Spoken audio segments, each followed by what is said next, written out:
Video பார்க்குற எல்லாருக்கும் வணக்கம் நண்பா. இது உங்கள் ரெஸ்லிங் கிங் தமிழ். நான் உங்கள் ரஹ்மான். இன்றைக்கும் நம்ம சேனலில் பார்த்தீங்கன்னா ரா கிளாசிக் மூமெண்ட் இது தவிர்த்து நைட் ஆஃப் சாம்பியன் சவுதி அரேபியாவில் நடக்குமா நடக்காதா, வேறு ஏதாவது பிளான் இருக்கா, இதெல்லாம் பற்றி தான் பார்க்க போகிறோம். மறக்காமல் ஃபஸ்ட் டைம் சேனலுக்கு வந்துருக்கோங்க, சப்ஸ்கிரைப் பண்ணி பெல் ஐக்கானை கிளிக் பண்ணி வச்சுக்கோங்க. தினமும் ரெஸ்லிங்ஸில் தமிழில் தெரிஞ்சுக்கோங்க. இப்போது மிகப்பெரிய வார் பார்த்தீங்கன்னா இஸ்ரேலுக்கும் ஈரான் கவர்மெண்ட்டுக்கும் நடந்துக்கிட்டு இருக்குது. சரிப்பா, அவங்களுக்குள்ள நடக்குது. இதுக்கும் சவுதி அரேபியாவுக்கும் என்ன பிரச்சனை? சவுதி அரேபியாவும் யூஎஸ்யும் நட்பு நாடு இல்லை, ஃப்ரெண்ட்ஷிப் நாடு. ஸோ அவங்களுக்கு பிரச்சனை இல்லை. அப்போ ஏன் அப்படின்னு கேட்டிங்கன்னா, இப்போது எல்லா குண்டையும் வீசுகிறானுங்க பார்த்தீங்களா, அப்போ அந்த குண்டு எல்லாமே சவுதி அரேபியாவை கிராஸ் பண்ணி தான் போகுது. ஸோ ஒரு சில குண்டுகள் கத்தாரில் விழுறதுக்கான வாய்ப்புகள் இருக்குது. ஸோ அப்படி விழும் பட்சத்தில் அங்கே ஏர்போர்ட்டில் ஃப்ளைட்டில் பயணிக்கிற பயணிகள், ஸோ வர்ற பேசஞ்சர்ஸ் அவங்களுக்கெல்லாம் பெரிய பாதிப்பு ஏற்படும். அப்படிங்கிறதுனால இப்போதைக்கு அந்த ஏர்போர்ட் சிஸ்டத்தை வந்து தடை செய்யப்பட்டிருக்கிறாங்க. அது மட்டும் இல்லாமல் ஈரான் கவர்மெண்ட் இப்போது தெளிவாகவே சொல்லிட்டானுங்க. ஏன்னா நீங்கள் எல்லாருமே சேர்ந்து கூட்டுக்கலாவணியாக சேர்ந்து சண்டை போட்டு எங்களை சாகடிக்க பார்க்குறீங்க, நாங்கள் அடிமையெல்லாம் இருக்க மாட்டோம் அப்படின்னு சொல்லிட்டு அவங்க சவுதி அரேபியாவுக்கு அகென்ஸ்டாகவும் இருக்கிறாங்க. ஆக்சுவலி அந்த சிரியா, சவுதி அரேபியா இந்த மாதிரி பெரிய நாடுகளுக்கும் சின்ன நாடுகளுக்கும் இருக்கிற பிரச்சனைலாம் இப்போ தான் தீர்ந்தது. இப்போது சவுதி அரேபியானால் பல நாடுகளுக்கு மத்தியில் பிரச்சனை ஏற்பட்டுருச்சு. சவுதி அரேபியா நல்ல பிள்ளை மாதிரி யூஎஸ்ஏ கூட நாங்கள் உங்கள் பேச்சை கேட்குறோம் அப்படின்னு சொல்லிட்டு நிற்கிறானுங்க. ஸோ சவுதி அரேபியா கவர்மெண்ட் இப்போதைக்கு யூஎஸ்ஏல இருக்கிற மக்கள், அதாவது யூஎஸ்ஏலேருந்து ரெஸ்லிங் சண்டை போட வர எல்லாரையுமே சேஃபாக சீக்கிரட்டாக பார்த்தீங்கன்னா ஏர்போர்ட்டில் இறக்கி அதுக்கப்புறமா சவுதி அரேபியாவில் ஷோ நடத்துறதுக்கு நாங்கள் ரெடி. எந்த ஒரு வாருக்கும் நாங்கள் அஞ்ச போகிறது கிடையாது. திட்டமிட்டபடி ஸ்மாக்டவுனும் நடக்கும், நைட் ஆஃப் சாம்பியனும் நடக்கும் அப்படிங்கிறத சொல்லியிருக்கிறாங்க. இவங்க பாட்டுக்கு சொல்லிகிட்டு இருக்கானுங்க. கோவம் அடைஞ்ச ஈரான்காரன் சவுதி அரேபியா நடக்கிற ரெஸ்லிங் ஸ்டேஜ்லேயே குண்டை போட்டுருவாங்க போல இருக்குது. ஸோ இதனால் பல பேசஞ்சர்ஸும், அதாவது எக்கச்சக்க பேசஞ்சர்ஸ் சொல்லுவோம். அந்த ஒரு ஒன்றும் இல்லைங்க, இப்போது சவுதி அரேபியாவில் பார்த்தீங்கன்னா ஒரு ரெஸ்லிங் கூடாரம் போடுறாங்கன்னா, ஸோ ஸ்டேஜ் டெக்கரேஷனாக இருக்கட்டும் அல்லது ட்ரெஸ்ஸிங் கூடாக இருக்கட்டும், எக்கச்சக்க ஒர்க்கர்ஸ் அங்கே பயணிப்பாங்க. அவங்க எல்லாருமே கொஞ்சம் யோசிக்கிறாங்களாம், இவ்வளோ பெரிய இக்கட்டான சூழ்நிலையில் போய் நம்ம சவுதி அரேபியாவில் ஷோ நடத்துமான்னு. பட் ஆனால் டிகேஓ குரூப்ஸும் ட்ரிபிள் ஹெச்சும் பார்த்தீங்கன்னா நம்ம திட்டமிட்டபடி சவுதி அரேபியாவில் தான் ஸ்மாக்டவுனையும் நைட் ஆஃப் சாம்பியன் பேப்பரையும் நடத்தணும். இதில் எந்த விதமான மாற்றமும் இல்லை அப்படிங்கிறத சொல்லிட்டாரு. ஸோ சில ரெஸ்லிங் அப்சர்வர் என்ன சொல்கிறாங்கன்னா, ஃபஸ்ட்டு இந்த மாதிரி பிரச்சனை இருக்கும்போது லண்டனில் இருக்கிற O2 அரினாவில் நைட் ஆஃப் சாம்பியனை நடத்திடலாம் அப்படின்னு கூட பிளான் போட்டாங்களாம். ஒரு வாரத்துக்கு அப்புறமா, அதாவது ஜூலை மந்த்து அப்படி தள்ளி, இப்போ ஜூன் மந்தோட எண்டிங்கில் நடக்கல, ஜூலை மந்த்து இதை நைட் ஆஃப் சாம்பியன் நடத்தலான்னு. பட் ஆனால் திட்டமிட்டதை மாற்றக்கூடாது. அண்ட் இது அமெரிக்கா சவுதி அரேபியா கவர்மெண்ட்டுடைய ஒரு மிகப்பெரிய பிரச்சனை. ஸோ அதனால் திட்டமிட்டபடி சவுதி அரேபியாவில் பார்த்தீங்கன்னா இப்போதைக்கு WW ஷோ நடத்த போகிறாங்களாம். எவ்வளோ பெரிய பிரச்சனை வந்தாலும் சரி, யார் என்ன பண்ணாலும் சரி, நாங்கள் சவுதி அரேபியாவில் கண்டிப்பாக W நடத்துவோம் அப்படிங்கிற மாதிரி சொல்லிட்டு இருக்கிறாங்க. சரி, அந்த பக்கம் போகிற குண்டு எதுவும் இல்லாமல் இருந்தால் சரி தான். ஏன்னா எல்லாருமே கொஞ்சம் பேனிக்காக தான் இருக்கிறாங்க. அது மட்டும் இல்லாமல் பெரிய பெரிய ரெஸ்லர்ஸ் எல்லாம் இதில் கொஞ்சம் எதிர்ப்பு தெரிவிச்சிட்டும் வராங்க. குறிப்பாக நம்ம ஜான்சனெல்லாம் பார்த்திங்கன்னா அவருடைய last year, so last moment ஆக்கிடாடிங்கடா அப்படின்னு சொல்லிட்டு மனசில் பக்குன்னு இருக்க தானே செய்யும். சரி, அதுக்கப்புறமா இன்றைக்கி நைட் ஆஃப் சாம்பியனில் WWE பார்த்தீங்கன்னா உமன்ஸ்க்கான ஒரு மேட்சாக கன்ஃபார்ம் பண்ணிக்கிறாங்க. Riya reply versus Rodriguez. Actually இந்த மேட்ச் எல்லாம் பல தடவை நம்ம பார்த்துட்டோம். நைட் ஆஃப் சாம்பியன் அளவுக்கு எதுக்கு கொண்டு போகிறாங்க அப்படின்னு தான் தெரில. மேபி ரியா ரிப்ளேவை சவுதி அரேபியா ஆடியன்ஸ் லைக் பண்ணுறதுனால இந்த மேட்ச் வைக்கணும் அப்படின்னு சொல்லிட்டு கன்ஃபார்ம் பண்ணிக்காங்க போல இருக்குது. ஆக்சுவலி இப்போதைக்கு லிவ் மார்கனுக்கு இன்ஜுரி ஆகிட்டு 2 டைட்டிலுமே இப்போதைக்கு ரக்கேல் ராட்ரிகஸ் தான் வச்சுருக்கிறாங்க. ராட்ரிகஸ் இந்த வாரம் நடந்து முடிஞ்ச மண்டே நைட்டால் அவங்களோட நியூ பார்ட்னரை தேட போகிறேன் அப்படிங்கிற மாதிரி சொல்லிக்கிறாங்க. ஸோ அவங்க டைட்டில் சரௌண்டர் பண்ண போகிறது கிடையாது, நியூ பார்ட்னரை தேர்ந்தெடுக்க போகிறாங்களாம். அதே மாதிரி இன்றைக்கி ரக்ஸனை பார்த்தீங்கன்னா ராட்ரிகஸ்க்கு ஹெல்ப் பண்ணி 2 பேருமே ஒன்று சேர்கிற மாதிரி ஒரு செகமெண்ட்டை காட்டியிருப்பாங்க. ஸோ மேபி எனக்கு தெரிஞ்சு நைட் ஆஃப் சாம்பியனில் ராட்ரிகஸ் ஒருவேளை நம்ம ரக்ஸனுடைய ஹெல்ப் மூலியமாக ரியா ரிப்ளே வீழ்த்தினா, நீ என்னுடைய டாக் டீம் பார்ட்னராகிரு, சாம்பியன்ஷிப்பை நீ வச்சிக்க அப்படின்னு சொல்லிட்டு கொடுக்கக்கூட வாய்ப்பு இருக்குது. ஏன்னா இவ்வளோ நாள் பார்த்தீங்கன்னா ராட்ரிகஸ் ரக்ஸனையை பார்த்து நீ வேண்டாம் விலகி போ அப்படின்னு சொல்லிட்டு இருந்தாங்க. பட் ஆனால் இப்போ சேர்த்துக்கிற மாதிரி இருக்குது. அது மட்டும் இல்லாமல் ஜட்ஜ்மெண்ட் டேயில் ஒரு ஃபன்னான ஆள் அண்ட் கொஞ்சம் என்டர்டெயின்மெண்ட்டான ஆளே பார்த்தீங்கன்னா லிவ் மார்கன். அப்படிப்பட்ட லிவ் மார்கனுக்கு ஒரு மிகப்பெரிய இன்ஜுரி ஏற்பட்டதுனால இந்த டீமுக்கு கண்டிப்பாக ஒருத்தர் தேவைப்படுது.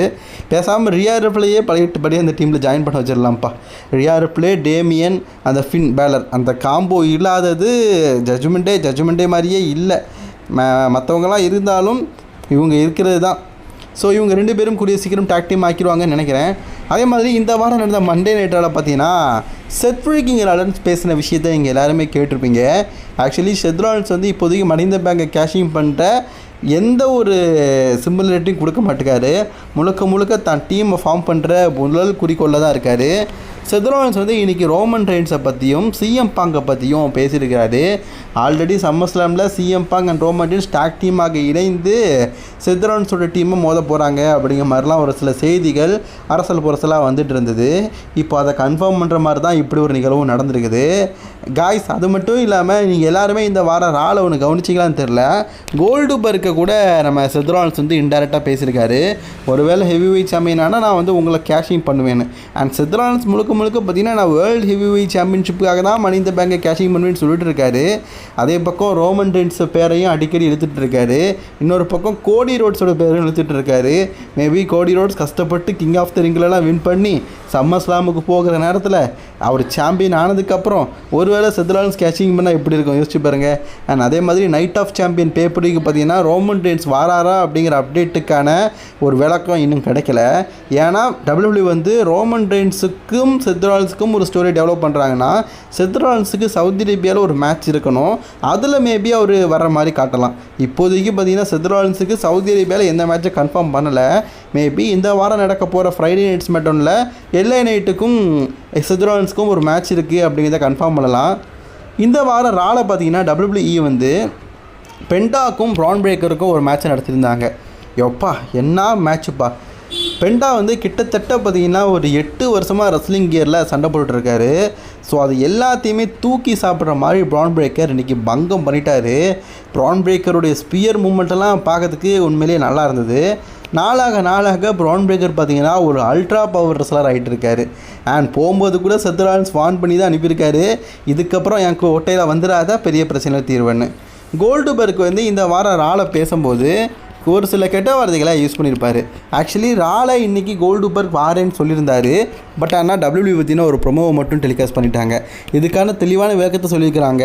WWE வந்து கோல்டுபர்க்கோடைய ரிட்டையர்மெண்ட் மேட்ச், அதாவது ஜூலை மந்த் வந்து சாட்டர்டே மெனு நடக்கல, அது வரைக்கும் கோல்டுபர்க் வந்து எவ்ரி வீக்ஸ் வந்து ஸ்மாக்டவுனுக்கு வரதான் போகிறாராம், மண்டே நைட்டாக வரதான் போகிறாராம்.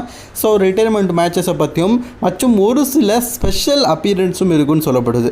ஸ்பெஷல் அப்பியரன்ஸ்னால் இப்போ குந்தருக்கும் கோல்டுபர்க்கும் தான் ஸ்டோர் லைனு 2 பேரும் ஃபேஸ் டு ஃபேஸ் நிற்கிற மாதிரி இருக்கலாம். அதில் மேபி ஜான்சனா கூடயோ அல்லது சிஎம் பாங் கூடயோ ஃபேஸ் டு ஃபேஸ் நிற்கிற செக்மெண்ட்டும் கோல்டுபர்க்கு நடக்கலாம் அப்படிங்கிற மாதிரி சொல்லப்பட்டிருக்குது. அண்ட் கோல்டுபர்க் வெர்சஸ் குந்தருக்கான ஸ்டோரியிலே இப்போ தான் ஆரம்பிச்சிருக்கிறாங்க. அடுத்த மாதம் தான் இந்த மேட்சே நடக்க போது. இன்னும் 1 மாதம் இருக்குது. அது வரைக்கும் இந்த ஸ்டோரியை டெவலப் பண்ண தான் போகிறாங்க. ஸோ அதுக்கு முன்னாடி எவ்வளோ அப்பீரியன்ஸ் கொடுக்க முடியுமோ அந்தளவுக்கு கோல்டுபர்க் அப்பீரியன்ஸ் கொடுப்பாரு அப்படிங்கிற மாதிரி சொல்லியிருக்கிறாங்க.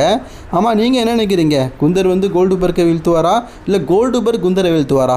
இந்த ஷேமஸுக்கும் ரூசேவுக்கும் WWE பார்த்தீங்கன்னா ரூசேவ் WWE ரிட்டர்ன் ஆனதுக்கப்புறமாவே ஒரு ஸ்டோரியை ஆரம்பித்தாங்க. சரி, இப்போ மேட்ச் ஆரம்பிப்பாங்க, இப்போ முடிப்பாங்க அப்படின்னு பார்த்தா கிட்டத்தட்ட முடிகிற ஸ்டேஜே வந்துருச்சு. இன்னும் ஷேமஸுக்கும் ரூசேவுக்கும் ஸ்டோரியை ஆரம்பிக்க மாட்டேங்காங்க. WWE இந்த சம்மர்ஸ்லாம் ஸ்டோரிக்காக தான் முன்னக்கூட்டியே ஆரம்பித்தாங்களான்னு தெரில. அதாவது ரசல்மனியாக்கு அடுத்த ஒரு ராலை தான் ரூசே வந்து ரிட்டர்ன் ஆனார். அடுத்த சில நாட்களில் ஷேமஸ் வந்தார். ஸோ இவங்களுக்குள்ள ஸ்டோரியை டெவலப் பண்ணாங்க. மேட்ச் இப்போ நடக்கும் அப்போ நடக்கும்னு சொல்லிட்டு நாமளும் எதிர்பார்த்துட்டு இருக்கிறோம். ஸ்டோரியை டெவலப் பண்ண மாட்டேங்காங்க. ஏன் அப்படின்னு தான் தெரில. ரா 2.3 hours தான் நடக்குது. அதனாலயா? இதுக்கப்புறமா ஸ்மாக்டவுன் வேறு 2 hours நடக்க போகுது. அப்போ என்ன பண்ண போகிறாங்கன்னு தெரில. WWE ஸ்டோரி எல்லாம் நல்லா தாங்க டெவலப் பண்ணுறாங்க, செமையாக தான் கொண்டு போகிறாங்க. பட் ஆனால் சில நேரத்தில் ஃபினிஷிங் சரியில்லையப்பா அப்படிங்கிற மாதிரி ஆகிட்டு. அதில் முக்கியமாக வந்து நான் அந்த ரூசேவ் அண்ட் ஷேமஸ் ஸ்டோரியில்னா கண்டிப்பாக சொல்லுவேன். நீங்கள் என்ன நினைக்கிறீங்க அப்படிங்கிறத மறக்காமல் கமெண்ட் பாக்ஸில் கமெண்ட் பண்ணிக்கோங்க. கேரியன் கிராஸுக்கும் சாமி ஜெயினுக்கும் WWE பார்த்தீங்கன்னா நீண்ட நாட்களாகவே ஒரு ஸ்டோரியை டெவலப் பண்ணி வச்சுருந்தாங்க.